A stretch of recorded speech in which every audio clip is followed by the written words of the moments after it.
Irmãos, vai aparecer agora para você na tela aí o tema de hoje que eu já havia anunciado previamente. A ira do Cordeiro. Pode Deus irritar-se? Eu quero convidar você a abrir a sua Bíblia comigo no livro de Apocalipse, capítulo 6. E eu espero que você em casa também acompanhe com sua Bíblia o texto que nós vamos ler, e eu vou mostrar também no quadro, para que você também possa ler junto. Coloca aí na tela, por gentileza. Apocalipse, só um minutinho que não... Ok, passou. Apocalipse, capítulo 6, versículos 6 e 17. Assim diz: E diziam aos montes e aos rochedos: Caí sobre nós, e escondei-nos do rosto daquele que está sentado sobre o trono e da ira do Cordeiro. Porque é vindo o grande dia da sua ira, e quem poderá subsistir? A ira do Cordeiro. A primeira estranheza desse texto é a própria forma constructa que o termo é colocado, ira de um cordeiro. Parece tão antagônico quanto dizer o miado do cachorro ou o latido do gato. Não faz sentido. O cordeiro sempre é reconhecido como sendo um animal dócil, não ofensivo, que não agride.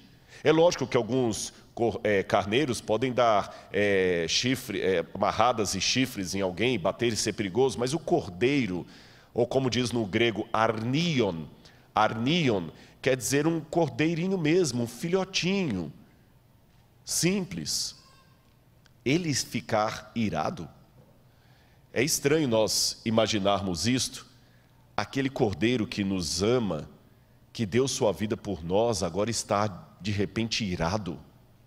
Por que temos tanta dificuldade de tratar desse assunto da ira do cordeiro? Eu quero mostrar algumas coisas e você entenderá nisso. Coloque na tela, por gentileza. Eu fiz menção durante a semana de um sermão pregado em 1741, um sermão famoso de Jonathan Edwards, que ele foi pregado em Enfield, Connecticut. E o sermão era baseado em Deuteronômio 32, 35, que diz: a seu tempo, quando revelar o seu pé, e ele proclamava a ira de Deus sobre o pecado.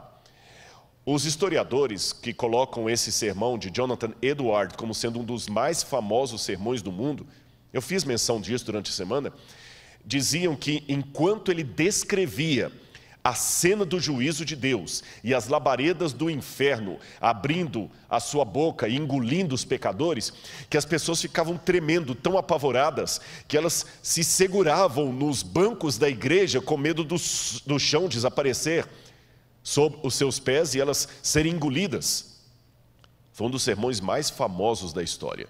O título dele: Pecadores nas mãos de um Deus irado.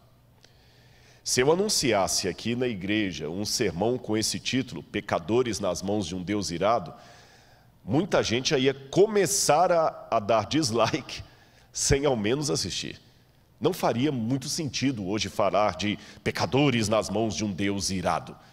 Essa imagem não é politicamente muito correta para os dias em que vivemos. E por quê? Eu vou explicar para você. Olha aí na sua tela o que eu quero dizer. Você sabe que hoje a ideia de uma pessoa excessivamente irada pode ser considerada até uma mente doentia, que aliás a psicologia classifica como distimia. Quem se lembra do famoso Seu Lunga, um dos homens mais mal-humorados do mundo? E dizem que o mau humor chega a ser uma doença crônica, que deixa a pessoa chata, uma pessoa muito difícil de conviver com ela. O ranzinza vive geralmente irritado, isolado consigo mesmo, irritado com os demais. A qualidade de vida dele pode ser de depressão. E é difícil conviver com alguém ranzinza. O seu Lunga, ele pode ser até um personagem famoso do folclore nordestino. Aliás, dizem até que ele é tão ranzinza que ele moveu uma ação contra os escritores de cordel do Nordeste, que faziam histórias baseadas no seu temperamento irascível, e ele ganhou a causa. Todo mundo ouviu falar do Seu Lunga, e até hoje, apesar dele ter ganhado a causa judicial, até hoje, quando querem no Brasil falar de exemplo máximo de alguém com distimia ou com mau humor crônico, alguém que se ira rapidamente ou com violência, pensam no seu Lunga. E quando a gente fala de Deus, um Deus irado, a primeira imagem que nos vem é de um Deus parecido com o seu Lunga. Um Deus que não parece muito politicamente correto. É curioso que realmente a imagem de um Deus sentado num trono, de barba branca e cara fechada, com o dedo em riste para destruir pecadores, não parece ser a melhor fotografia de Deus para mostrar. É tão desgastante essa imagem de um Deus irado, que já nos tempos, pouco depois do período apostólico, você já tinha Marcião, que era um dissidente do cristianismo, dos hereges, que chegou a proclamar que havia dois deuses, o Deus do Antigo Testamento e o Deus do Novo Testamento, e que os dois estavam em oposição. O Deus do Antigo Testamento, segundo Marcião, é aquele Deus irado, que destrói Sodoma e Gomorra, que destrói os antediluvianos, que dá a lei, que faz Uzá ser fulminado apenas porque tocou na arca, que fulmina Nadab e Abiú só porque levaram fogo estranho no santuário.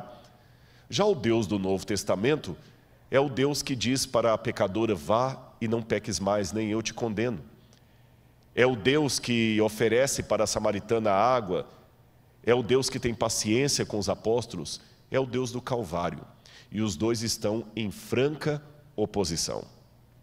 Mesmo que hoje você nunca tenha ouvido falar em Marcião, muitas pessoas acabam ecoando, ainda que inconscientemente, a teologia dele. Parecem falar de dois deuses distintos. Até na teologia evangélica, desculpem os irmãos evangélicos, eu vejo um pouco de marcionismo, quando dividem demais a história da salvação entre o tempo da lei e o tempo da graça. Como se o tempo da lei fosse um tempo de legalismo e o tempo da graça fosse um tempo de melhor salvação, de salvação diferente. Não. Moisés, Adão, Elias, Isaías, Daniel, todos os que viveram na chamada dispensação da lei, foram salvos pela fé, tanto como aqueles que viveram na chamada dispensação da graça. A diferença é que os do Antigo Testamento depositavam a sua fé no Cordeiro que haveria de vir, e os do Novo Testamento depositavam a sua fé no Cordeiro que veio e voltará. Mas, de qualquer forma, por detrás de tudo isso existe essa dificuldade de conciliar a imagem do Deus Jesus com Deus Javé. Um parece que está pronto a destruir, o outro parece que está só querendo amar e perdoar. Mas o Apocalipse une os dois ao falar da ira do Cordeiro. Eu quero mostrar outra imagem para vocês. Você já ouviu falar no mito das fúrias? As fúrias eram divindades romanas que seriam irmãs encarregadas da vingança por um crime cometido. A própria palavra fúria, que vem do latim, é uma palavra que remete a essas divindades da mitologia romana e que também havia na mitologia grega. As fúrias, elas atormentavam tanto uma pessoa que até quando a sua alma ia para o Tártaros, elas iam atrás da pessoa atormentando pelos crimes que ele fez. Então a ideia da palavra fúria, de onde vem a palavra furacão, significa pessoas que querem atormentar. Então quando você fala da fúria de Deus, da ira de Deus, parece uma imagem das fúrias lá do Império Romano. Aliás, olha aí no seu quadro, eu quero ainda continuar essa ideia da mitologia e falar que também na mitologia grega, Hesíodo falava que quando o titã Cronos castrou seu pai Urano, ele jogou a sua genitália no mar. E as eríneas seriam a versão grega das fúrias. Elas nasceram do sangue de Uranos. Deixa eu contar isso aqui para você. Na mitologia grega, segundo contada por Hesíodo, como foi o nascimento dos deuses, havia originalmente Gaia, que é a chamada terra, e Uranos, que é o céu.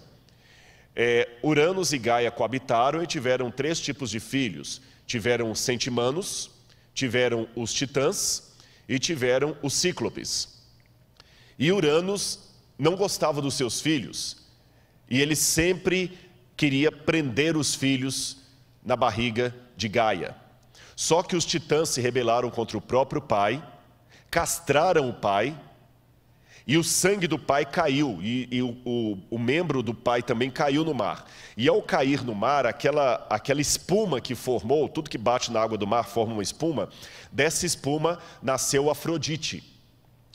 Mas do sangue nasceram as fúrias.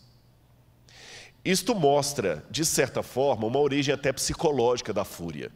Afrodite é a deusa do amor, ela nasceu da espuma do mar. Mas do sangue, da necessidade de revanche, de vingança, nasceram as fúrias. E quando a gente fala de um Deus que se ira, que se vinga, a primeira sensação que nós temos é de raiva, é de não aceitar esse Deus. Não é a melhor imagem para apresentar para alguém. Mas se eu tenho que ser fiel à Bíblia, eu tenho que ser fiel à Bíblia como um todo. Tão nocivo quanto rejeitar a palavra de Deus é eleger apenas as verdades que me são convenientes. Há pessoas que são ateias, elas rejeitam a Bíblia como palavra de Deus. Há outros que também são ateus teóricos, porque eles só elegem da Bíblia as verdades que lhes são convenientes e tenta esconder ou não mencionar as verdades que são incômodas. Eu reconheço perante todos que estão comigo que dizer que Deus se ira, que Ele se irrita, é uma verdade incômoda, mas ela está na Bíblia, fala da ira do Cordeiro. Numa época do politicamente correto, que a gente tem que tomar cuidado até com a nomenclatura que se usa, por isso até que eu expliquei, porque eu estou falando de surdo e mudo aqui, porque alguém pode achar que eu estou falando errado. Alguns defendem que você tem que falar preto, outros falam que tem que ser negro. Alguns falam que é homossexualismo, outros falam que é homossexualidade.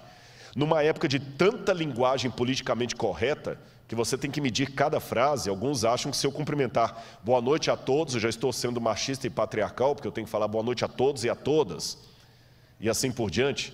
Mas quando eu vou a Romanos, capítulo 1, lá não usa essa linguagem politicamente correta, lá fala: a ira de Deus se revela do céu contra toda forma de impiedade dos homens, porque eles deixaram o contato natural das mulheres, se inflamando homem com homem, e Deus os entregou às suas vis situações, a ira do céu. E quando você vai no grego, lá está, reorgetuteu, orge, a ira de Deus em grego, orgetuteu, orge, é aquela ira que vem das entranhas, aquela indignação, não é uma raivazinha qualquer.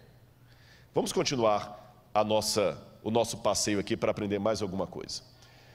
O problema hoje, e isso aqui eu digo em primeira pessoa do singular, eu, Rodrigo, confesso para vocês os problemas que eu tenho em pregar sobre a ira de Deus.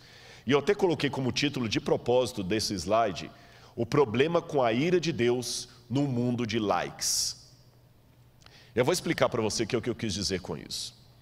E repito, nesse ponto aqui, ainda que é aparente, eu não estou julgando indireta para ninguém, ainda que aparente, eu não estou pensando em outra pessoa senão eu mesmo. Eu estou expondo para vocês nesse slide a minha impressão, estou fazendo aqui uma sociologia da religião, se me permitem, a minha impressão do que aconteceu no púlpito cristão nos últimos anos, especialmente o púlpito adventista, mas os irmãos assembleanos, presbiterianos, batistas, católicos que estão me assistindo, e de outras religiões, podem fazer essa percepção também, e vocês verão que talvez na igreja de vocês a situação não é muito diferente. Tá bem? A situação não é muito diferente. O que eu percebo? E eu estou colocando também as dificuldades que eu enfrento. As dificuldades que eu enfrento. O que eu percebo é que a igreja, estou falando mais propriamente dito da igreja adventista, mas você pode ampliar isso para outras. A igreja adventista, no passado dela, ela tinha uma ênfase talvez muito legalista. Até eu tiraria o talvez, foi uma ênfase legalista. Compreensível pelo momento em que a igreja nasceu.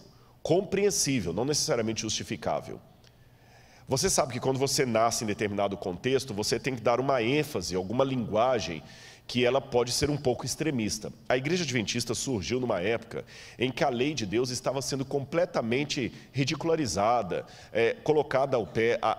O universo norte-americano do evangelicalismo estava muito liberal e pouco espiritual. Se você ler até alguns depoimentos de pessoas da época, as igrejas estavam vazias, desanimadas, as pessoas não tinham convicção, os sermões eram todos lidos. Leia um pouquinho sobre as igrejas evangélicas nos Estados Unidos do século XIX e você entenderá o movimento adventista. Então a igreja adventista levantou dando muita ênfase à lei, mas deu uma ênfase à lei tão grande, tão grande, tão grande, que ela se tornou uma igreja de discurso legalista. Em 1888, teve uma conferência nos Estados Unidos, em Minneapolis, para, pela primeira vez, a igreja começar a entender o que significa justificação pela fé, e não pelas obras. Mas no Brasil isso demorou a chegar.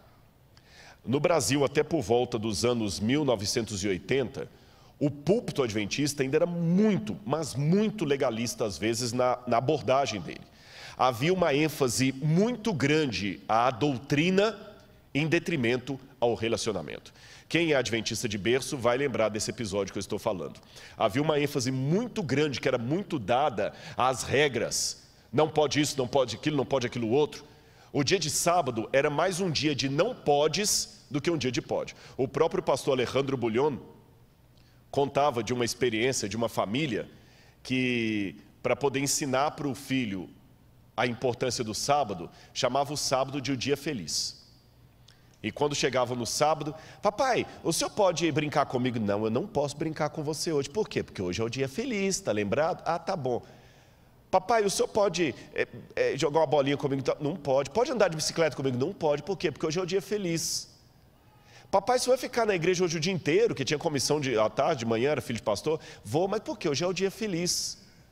Aí quando chegava por volta de 2 horas da tarde, o menino já perguntava assim, falta muito para acabar o dia feliz? Essa era a visão do sábado. Não pode, não pode, não pode, não pode. E as pessoas tinham um medo muito grande. O grande pavor de muitas jovens da igreja era o seguinte: escuta, mas eu não posso usar uma calça comprida nem no trabalho? Eu ainda alcancei um pouco, que eu vim para a igreja nos anos 80, eu alcancei um pouco disso. Eu lembro que alguns irmãos defendiam que mulher não devia usar calça comprida nem para dormir, porque Jesus podia estar voltando à madrugada e se ela estivesse de calça comprida iria se perder.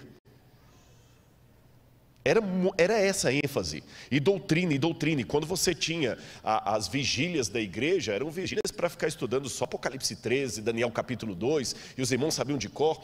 Era uma ênfase muito grande à doutrina, em detrimento a relacionamento com Jesus. E muitas pessoas adquiriram até um trauma da infância dele na igreja, porque tudo era muito fechado. Eu conheço filhos de pastor que ficaram até assim meio revoltados com a igreja. Eu lembro de um deles, que na primeira colportagem ele comprou uma calça jeans, daquela que tinha boca de sino, e quando ele chegou com a calça em casa, o pai bateu nele e rasgou a calça toda e falou, filho de pastor não usa calça jeans. Futebol era pecado, tudo era pecado.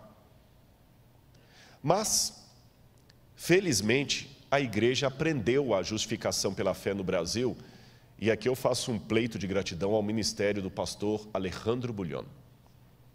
Alejandro Bullion foi um dos pioneiros que, ao lotar os estádios de futebol, ele começou a pregar de um Jesus que ama, de um Jesus que perdoa. Antes disso, as pessoas tinham uma ideia de um Jesus que pune. Eu me lembro agora da história de Martinho Lutero. Martinho Lutero, no século XVI, quando ele também descobriu a justificação pela fé, Lutero fora criado dentro da teologia medieval, que também só acentuava a lei, os códigos, os dogmas da igreja.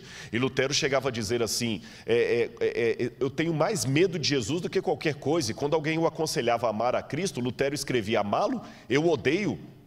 Eu prefiro ouvir o nome de um demônio a ouvir o nome de Cristo. E quando eu prego sobre a vida de Martinho Lutero, eu costumo colocar um adendo aqui. Antes que você se ofenda com a declaração dele, deixe-me dizer que Deus é menos ofendido pela sinceridade de um pecador do que pela hipocrisia de um santo. E quando Lutero descobriu a justificação pela fé no livro de Romanos, aí que Lutero entendeu que os seus pecados eram um grão de areia na montanha do amor de Deus, e que a justiça não era algo que Deus cobrava de Lutero, mas que Deus lhe oferecia. E o livro de Romanos mudou a vida de Lutero, e o estudo da justificação pela fé também mudou a vida do pastor Alejandro Bullion.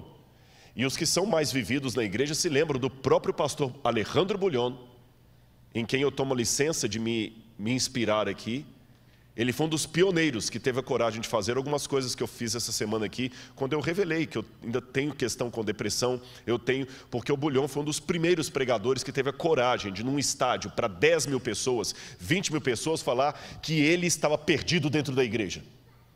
Um pastor departamental de jovens admitir. Os que são mais jovens talvez não conheçam as pregações do pastor Bullion, talvez no YouTube você encontre. E eu me lembro que eu estava entrando para a igreja naquela época, a Campal de Itabuna, quando ele falou conhecer Jesus é tudo, e o maestro Williams Costa Jr. contava: conhecer Jesus é tudo o que preciso conhecer, entender o amor é tudo o que preciso compreender, para ter poder no viver. E eu lembro o pastor Bullion pregando: não importa quem você é, Deus ama você. E jovens adventistas, talvez alguns até mais velhos ali na igreja, chorando copiosamente, se derretendo aos pés de Jesus. Foi maravilhoso. Mas depois da era do pastor Bullion, e com ele também vieram livros como do Dick Wynne, que escreveu a meditação O Amor que Restaura, Morris Vanden, que escreveu o livro Como Conhecer a Deus, um plano de 5 dias, livros que revolucionaram a igreja. Mas eu vi um movimento pendular. A igreja antes tinha muita ênfase na doutrina em detrimento ao relacionamento. Mas ela passou o pêndulo, ela passou o pêndulo para o outro lado, e agora ela tem muita ênfase no relacionamento em detrimento à doutrina. E numa era pós-Bullion, eu sou obrigado a alertar, é uma leitura que eu estou fazendo em primeira pessoa do singular, que se no passado havia um exagero na doutrina em detrimento ao relacionamento, vou repetir a frase: se no passado havia uma ênfase na doutrina em detrimento ao relacionamento que causava um descompasso espiritual, hoje nós estamos numa ênfase no relacionamento em detrimento à doutrina.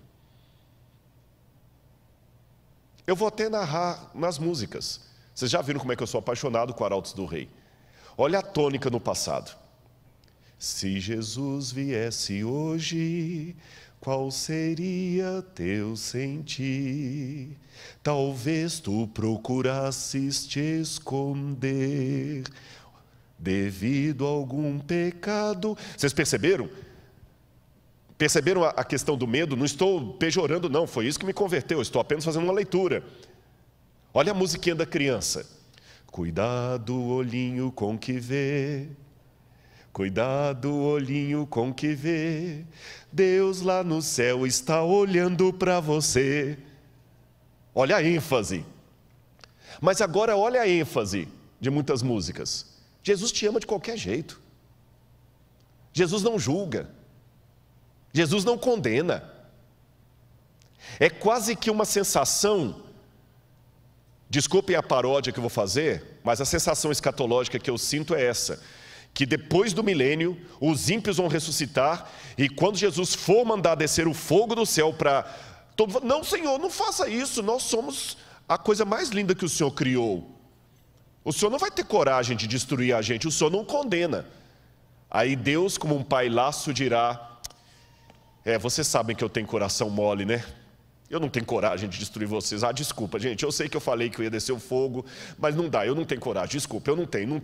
Quem é mãe me entende, né? Eu não vou ter coragem. Abra as portas da Nova Jerusalém, deixa todo mundo entrar, até Satanás e os anjos também, entrem para cá. Eu tenho coração mole, eu não vou deixar ninguém ir para o inferno.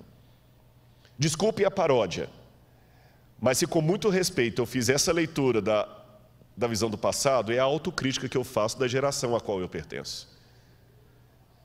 Então, quando eu vou ao Apocalipse e leio sobre a ira do Cordeiro, eu tento, repito, estou falando a primeira pessoa do singular, eu tento equilibrar esta relação entre doutrina e relacionamento, entre amor e santificação. Porque eu sei que se eu pregar só um lado, eu estarei pregando um evangelho manco. E um evangelho manco é como um carro de 3 rodas. Não vai para lado nenhum. E de carro que não vai para lado nenhum, o pastor entende. Porque o dele está no concerto tem 2 semanas. Perceberam? Volte, por gentileza, o slide, que eu ainda quero fazer alguns comentários de coisas que eu me preocupo em relação a mim mesmo e a minha pregação. Coloca lá, por gentileza. Eu, vivendo no mundo de likes, o pastor me perguntou quantos seguidores eu tenho no YouTube aqui, 720 mil. Eu, às vezes, me sinto um pouco numa camisa de força. Estou pensando em voz alta, onde eu sou obrigado a colocar coisas que podem dar mais likes e evitar os dislikes. É uma tentação.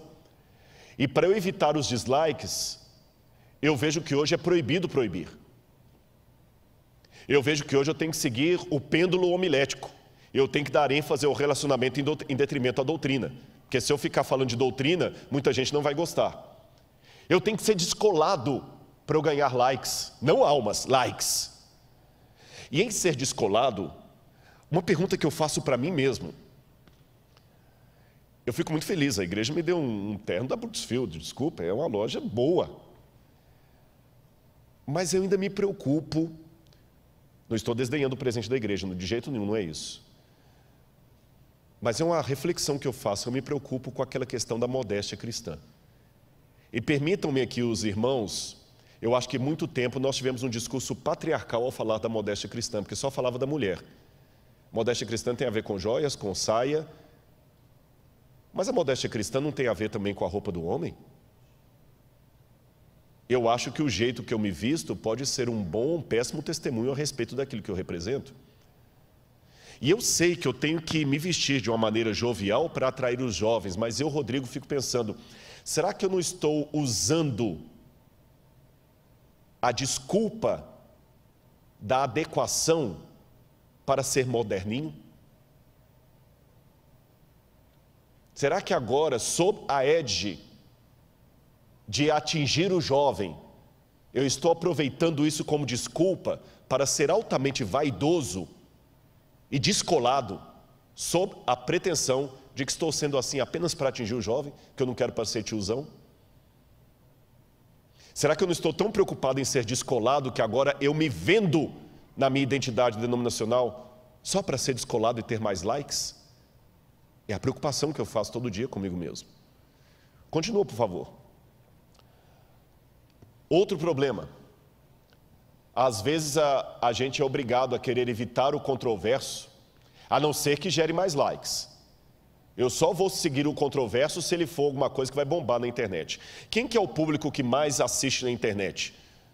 Não são idosos. Idoso fica com o Facebook. É verdade. Idoso assiste pelo Facebook. A galera mais jovem é YouTube, é Netflix.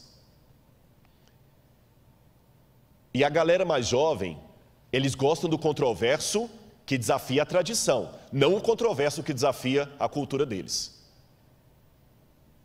Eu aqui colocar em dúvida a autoridade da igreja, um monte de jovens vai bater palma para mim. Esse fala. É só eu questionar a divisão aqui, questionar a igreja.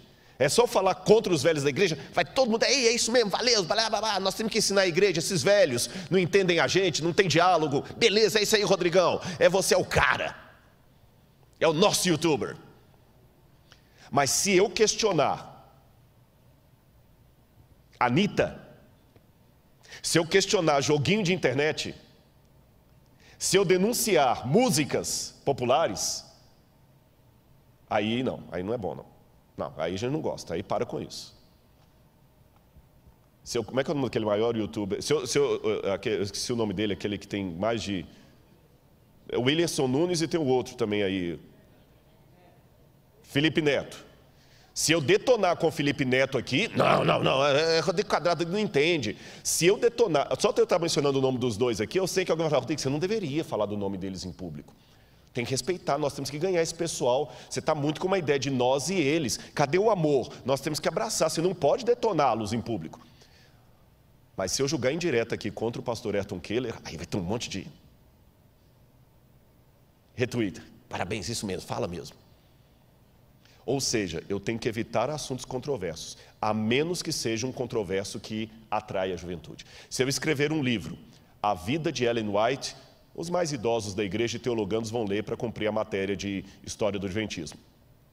Mas se eu escrever um livro, A Vida Secreta de Ellen White, a verdade que a igreja quis esconder, nossa, eu não dou 2 dias para eu ter mais de 1 milhão de exemplares aí vendidos aí, até sendo na Veja. Entendeu o que eu falei do controverso? Que tipo de controverso eu estou sendo na internet? Vamos continuar aqui. Outra, eu tenho que aprender que no mundo de likes, o correto é falar de amor, mas nunca falar de santificação, renúncia.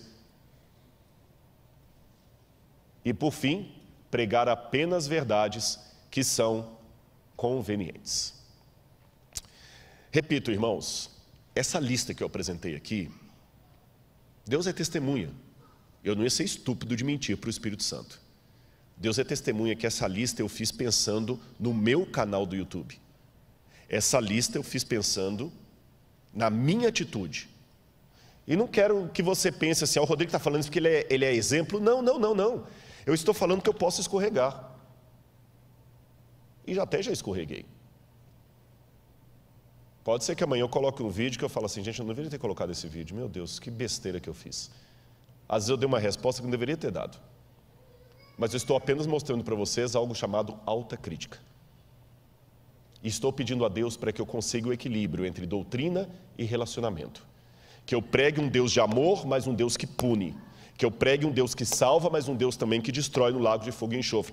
Porque se eu não fizer um equilíbrio entre essas duas coisas, eu estou selecionando da Bíblia o que me convém. E Deus fala, isso não dá, quem comigo não ajunta espalha. Ou eu aceito a Bíblia de Gênesis ou Apocalipse, ou então não aceito a Bíblia, gente, porque está tudo em cadeia. Por exemplo, eu sei que como tem pessoas de várias religiões me ouvindo, se você já escutou algum teólogo falando com você que um Gênesis é um mito, que não existe Adão e Eva, que isso é um mito, que os conservadores, a teologia fundamentalista que não entende isso, então nós temos um problema, que se o Gênesis é mito, não teve pecado, se não teve pecado, não tem redenção, se não teve redenção, Jesus não teve morte redentora, se ele não teve morte redentora, o que ele veio fazer aqui? Tudo cai por terra. Vamos continuar a nossa colocação aqui.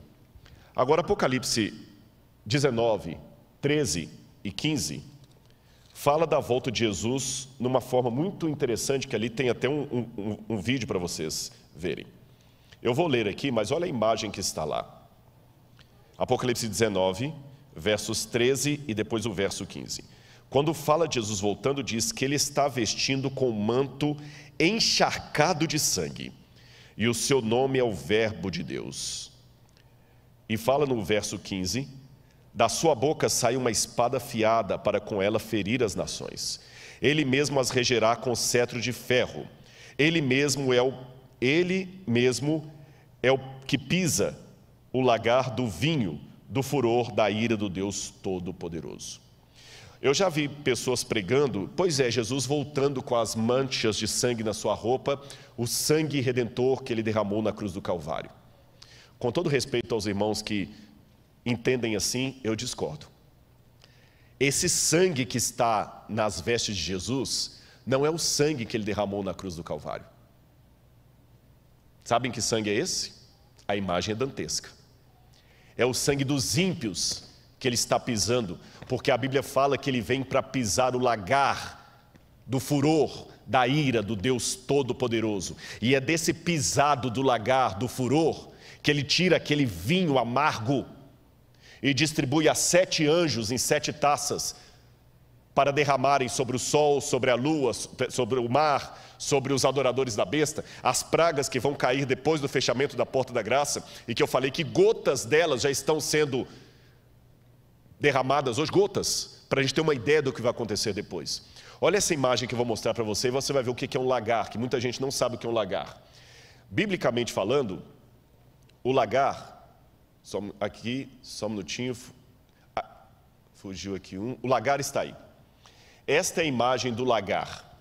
O lagar geralmente é como se fosse uma piscina feita na pedra, retangular, e você coloca as uvas ali, E quando você coloca as uvas ali, você coloca 2 ou mais pessoas, e eles colocam essa corda em cima para ele segurar na corda para se firmar, e enquanto a corda está ali, ele vai pisando o lagar. Por que ele sempre, para fazer o vinho, tem que pisar nele? É porque se você apertar a uva com qualquer instrumento que não seja o seu pé, você vai quebrar, além de esmagar a uva, você vai quebrar o caroço que está dentro dela, e ele derrama o óleo amargoso que estraga o vinho. Então o pé é macio bastante para não quebrar o caroço, mas firme o bastante para esmagar a uva. Volto de novo à imagem. Olha quando ele pisa o lagar, evidentemente que as vestes deles ficam todas salpicadas daquele tom tinto do vinho. É essa imagem do lagar que Jesus usa no Apocalipse. Só que ele está falando do lagar da cólera de Deus. E você fala, Rodrigo, então Deus se ira sim. E por que ele se ira? Por que ele se irrita tanto? Eu quero mostrar a você o quadro. Antes de colocar lá, deixe-me falar a razão disso. Você sabe que quando a palavra shalom é usada em hebraico, às vezes traduzir não é fácil, por isso que, de uma maneira muito injusta, porque eu admiro e parabenizo o trabalho dos tradutores, mas de maneira muito injusta, diziam os italianos que tradutor e traditório. O tradutor é um traidor, porque às vezes traduzir ao pé da letra não é fácil. A palavra não tem a mesma abrangência. A palavra shalom é uma dessas. Quando a gente fala em shalom em português, você imagina sempre a paz, pronto, serenidade. Eirene no grego, paz, pati em latim. Mas shalom em hebraico é mais do que paz, serenidade. Shalom significa bem-estar em tudo. Shalom significa segurança. Shalom significa proteção. Shalom significa prosperidade. Shalom significa realmente confiança em Deus. Shalom é uma coisa que só Deus pode trazer. Por isso que os judeus se cumprimentam dizendo Shalom, Shabbat Shalom, Shalom, Shalom. E Shalom é uma coisa tão forte, tão divina, que Deus declara guerra ao mal para estabelecer a Shalom. De modo que Shalom não é necessariamente a ausência de conflito, é comprar a briga para trazer a paz. Uma vez perguntaram a Marvel Moore, que era editor da revista Sign of the Times, por que Deus é tão bravo assim na Bíblia? Eu não gosto dessa imagem de Deus. Um Deus que vem com violência. É muito violenta essa descrição da volta de Jesus. E Michael Moore, como era editor da revista Sign of the Times, que era uma revista popular nos Estados Unidos, que vendia na colportagem, uma revista missionária, ele respondeu de maneira brilhante. Eu vou mostrar a foto do Michael Moore, do Marvel Moore, para vocês aqui. Só um minutinho, deixa-me colocar lá na tela. Pode colocar lá, por favor. Está para trás aqui. Aqui, não, acho que passou já. Não tem problema, eu pensei que eu tinha colocado a foto dele, eu não coloquei, não tem problema, ignore. O Marvel Moore, eu vou responder o que ele disse. Ele virou para o homem que estava disgusting, né, com a atitude de Deus de ser um Deus que pune, que ira, bravo. Essa imagem não é muito boa. E o Moore respondeu para ele assim, sabe por que Deus é tão bravo assim na Bíblia? Eu vou dizer a você. Como você reagiria se chegasse em casa e pegasse um desconhecido tentando violentar a sua filha caçula? O que você faria? Qual seria o seu sentimento? O homem respondeu, seria de raiva absoluta, de ira acima de tudo. Eu ia voar naquele camarada para proteger minha filha. E Moore disse, pois você acabou de descrever o sentimento de Deus. Eu sei que os sentimentos de Deus são superiores ao nosso. Eu sei disso. Mas eles não são totalmente desassociados do nosso. Quando eu digo que os sentimentos de Deus são superiores aos meus, é porque a comparação não é exata. Nós falamos de Deus por analogia, não por verossimilhança. É por analogia. Por exemplo, eu amo, Deus também ama. Mas eu não amo como Deus ama, porque Deus é amor. Eu não sou amor. A essência de Deus é amar. A minha não. Porque eu amo, mas eu poderia não amar. Deus não tem como não amar. Deus é Pai. Mas Deus não é pai como um homem normal é pai, porque o homem, para ser pai, tem que ter uma mulher com a qual ele tem relação sexual e nasce uma criança. Deus gera filhos sem precisar ter uma parceira, uma companheira. Entendeu? Mas isso também não significa que quando eu digo Deus Pai, que não tem associação nenhuma com a figura paterna no bom sentido dela. Isso não significa que quando eu digo que Deus ama, não tem nenhuma analogia com o fato de uma mãe que ama o seu filho. Por isso que eu digo, Deus está mais interessado em salvar você do que uma mãe de tirar um filho de uma casa pegando fogo. E na ótica divina, no caráter de Deus, a justiça e o amor não são coisas opostas. Então, mesmo amando, ele exerce a sua ira. Sabe por quê? A ira de Deus é contra o mal. Então, quando ele acerta os ímpios, não é os ímpios que ele quer acertar, mas o mal que eles incorporam. É como se eu falasse assim: saia da frente porque eu vou ter que atirar. E você não sai da frente. Você não é o meu alvo. O meu alvo é quem está atrás de você. Mas por você não aceitar sair da frente, eu acabo acertando você. Quando Deus coloca a ira dele sobre os ímpios, não é os ímpios que ele quer acertar, é o mal que eles não querem deixar. Aquela imagem do lago de fogo e enxofre, é Cristo também chorando, porque eles não precisavam estar ali, porque ele enfrentou o lago de fogo e enxofre por eles. Por outro lado, a ira dele é justamente pelos problemas que você passou. Eu quero mostrar uma última imagem para vocês. Essa imagem aqui, que vai aparecer na tela agora, é uma imagem real de policiais estourando um cativeiro. Eu lembro dessa reportagem. Volta para mim, por favor. Essa reportagem é muito semelhante a várias outras que você já ouviu falar. A filha de um empresário foi apanhada num cativeiro, como tantos outros. E às vezes o sequestrador, ele é covarde, ele é cruel, ele é mau, ele é ímpio. Lembra o irmão daquela dupla sertaneja, não sei se é o Leandro e o Leonardo, que eles cortaram a orelha do rapaz e mandaram para a família?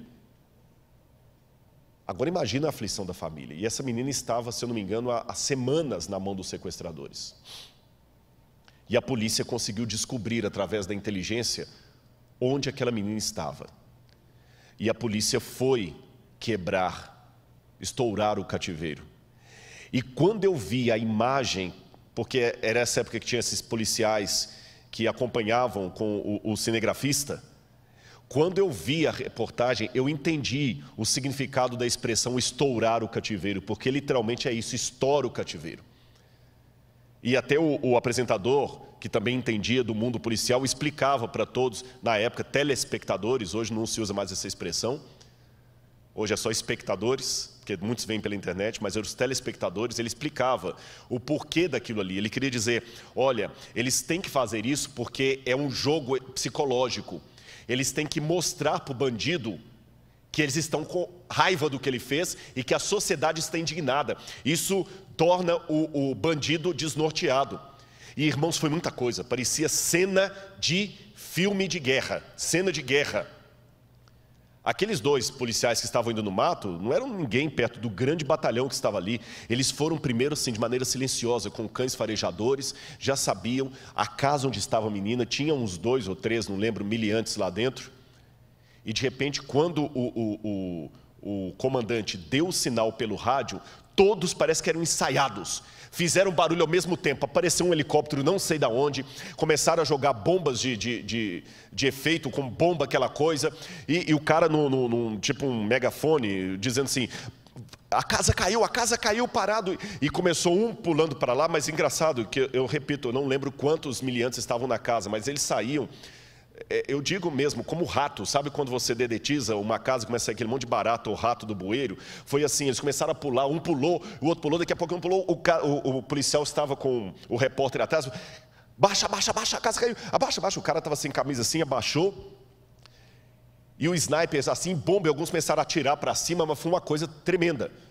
E de novo, o apresentador do programa explicou que era uma gangue muito perigosa, uma quadrilha, muito bem montado, e eles tinham que fazer aquilo, porque eles tinham células em vários pontos, então tinham que rastrear tudo, não podia deixar ninguém escapar. Eles cercaram a área mesmo.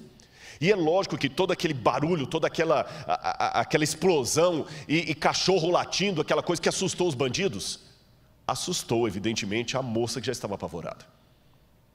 Num primeiro momento, ela não ficou aliviada, ficou apavorada. Ela entrou em choque. E automaticamente, já veio uma policial feminina. Parecia que estava chuvoso aquele dia. E a policial feminina já colocou um cobertor, né? Falou, calma. Parece que a policial tinha até treinamento em psicologia. Calma, estou com você. Tá tudo, já vieram os paramédicos. E ela tremendo, sem entender. Você viu que ela saiu meio trêmula. Calma, você... E eu lembro, ela falou assim, você está salvo. Eles colocaram um quadriculado no rosto da menina. Você está salvo. O seu pai mandou buscar você.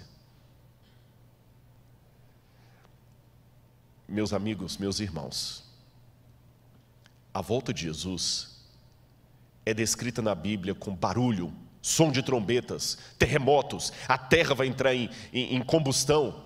Um dia desse que a gente estava voltando para o hotel, eu estava comentando com a irmã Geni, ela falou, já pensou a volta de Jesus, esses prédios todos caindo? Eu falei, eu fico imaginando como é que vai ser.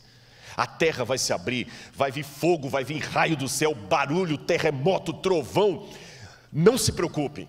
A tropa de elite de Deus está vindo com fúria, com raiva, para tirar você desse cativeiro.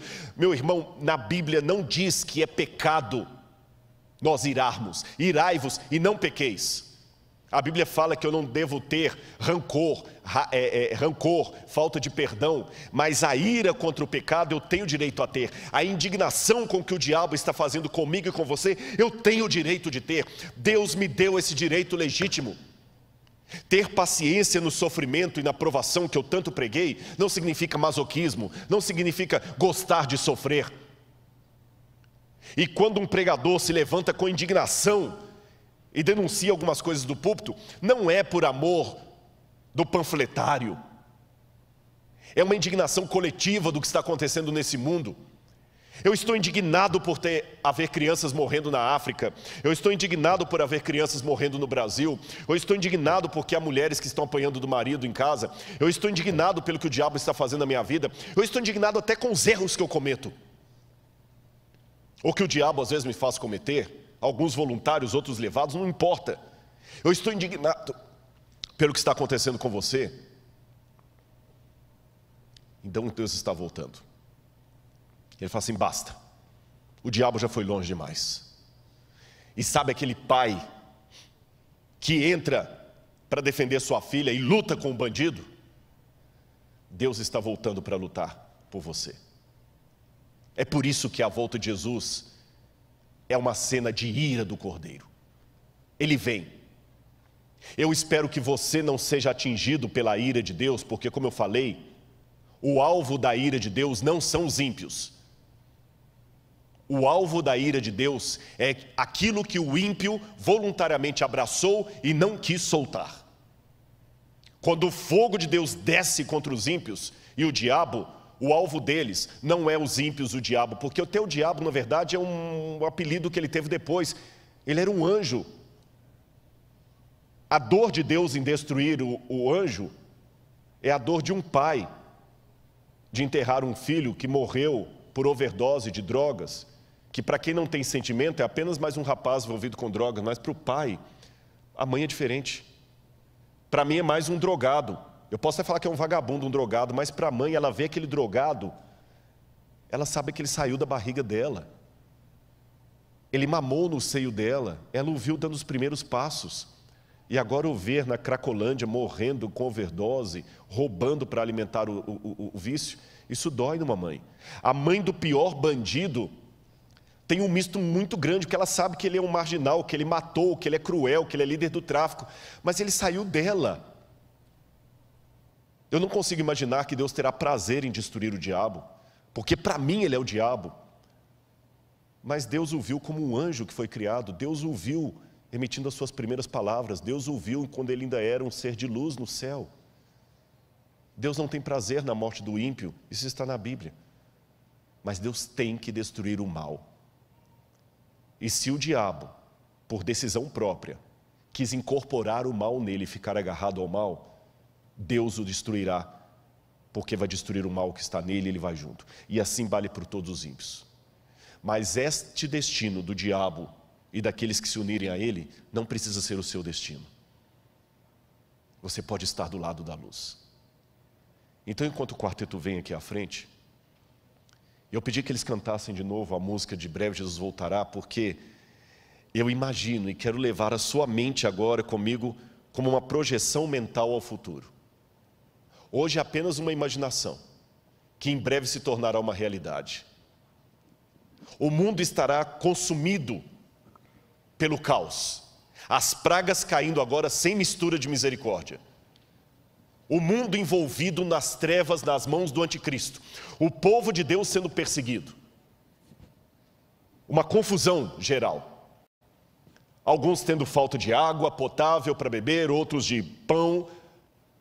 Algumas nações não se entendendo, mas o mundo se unindo num decreto político, religioso, financeiro, social, enganado pelo inimigo de Deus. Se eu estiver vivo, eu quero estar entre aqueles que serão perseguidos. E quero estar com você, que ontem eu estendi a mão, porque nós vamos ver tudo aquilo que os adventistas me ensinaram. Não será mais uma descrição. Nós vamos ver o céu se abrindo. E de repente aparecendo uma pequena nuvem vindo do Oriente, do tamanho aproximado da mão humana. E essa nuvem vai começar a abrir um efeito diferente, como se fosse um túnel.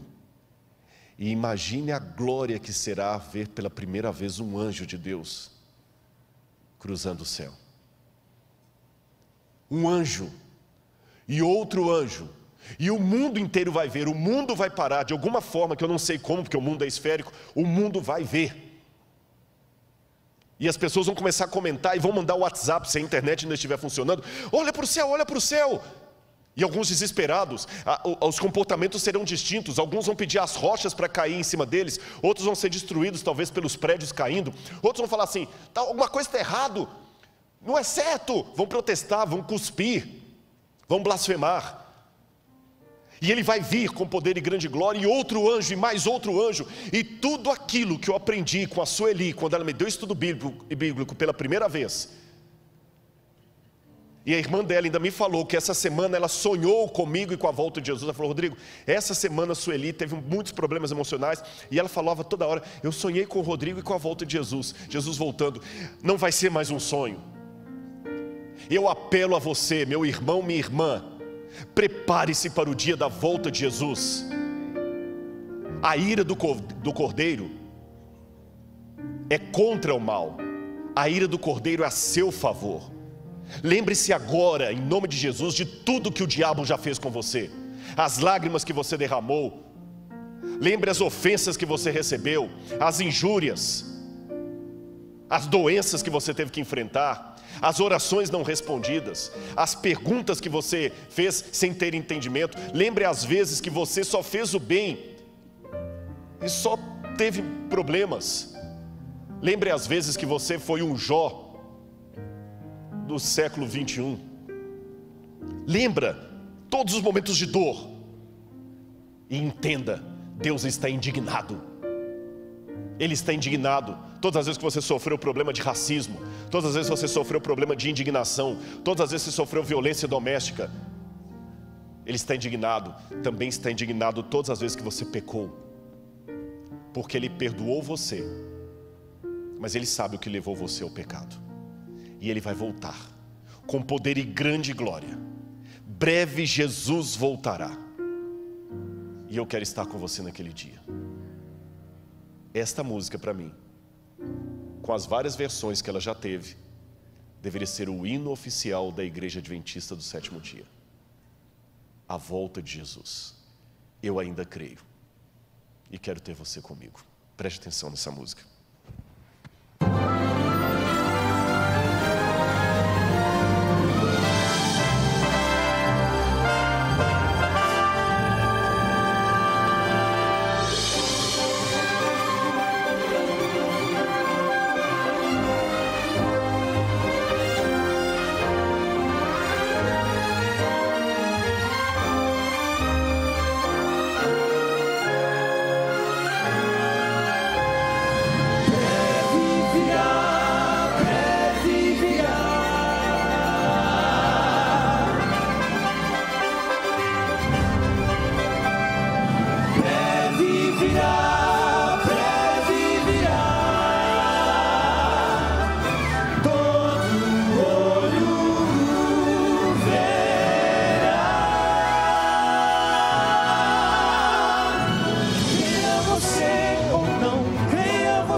irmãos, a trombeta tocai, breve Jesus voltará. A todo mundo a mensagem levai, breve Jesus voltará. Breve virá, breve virá, breve Jesus voltará.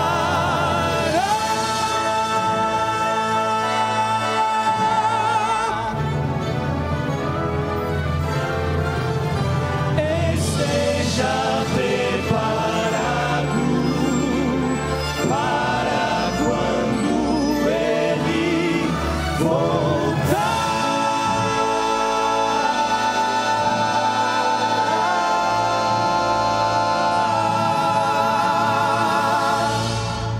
Aquele que dá testemunho destas coisas diz: certamente venho sem demora. Amém. Ora vem, Senhor Jesus. Vamos orar? Feche o seu olho agora e vamos orar ao nosso Deus. Volta, Senhor. Vem buscar o teu povo. Nós estamos cansados desse mundo, ó Pai. Porém, mais do que ver um mar de vidro, mais do que viver eternamente, mais do que ter o pão da vida, nós queremos ver o nosso Jesus. Nós queremos o céu porque teremos a companhia de Cristo para sempre. Fica conosco, ó Deus. Eu procurei fazer a minha parte aqui, usado por Ti. Que o Teu nome seja louvado por tudo e pelas pessoas que estão sendo ganhas por Tua palavra. Eu abençoo a todos agora, com a bênção do Deus de Abraão, de Isaque e de Jacó. Cuida dos Teus filhos, por amor do Teu nome. Amém, Senhor.